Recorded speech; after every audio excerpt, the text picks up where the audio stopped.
He sido delegada de Vilanova durante 13 años.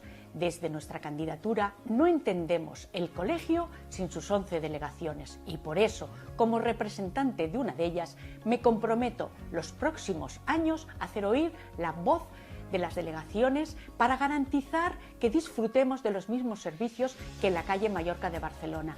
El ICAP también es de las delegaciones. Impulsaremos la oferta formativa presencial en las delegaciones. Asimismo, crearemos formaciones en línea para todos los compañeros desde las delegaciones. Garantizaremos servicios mínimos en periodos vacacionales, así como los fines de semana. Las delegaciones siempre contarán con servicios informáticos y de impresión, aunque el ICAP se encuentre cerrado. Estimularemos la movilidad de los compañeros entre delegaciones cuando identifiquemos necesidades de urgencia en un partido judicial. Por ejemplo, macrojuicios donde intervengan todos los abogados del turno de oficio de una delegación.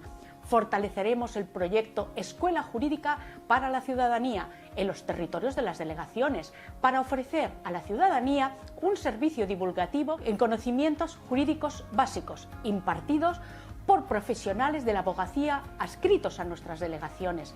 Impulsaremos el voto telemático y presencial en las delegaciones. Estableceremos y asignaremos un presupuesto propio a las delegaciones. En vallejonavarro.cat encontrarás todo nuestro plan de gobierno en materia de delegaciones.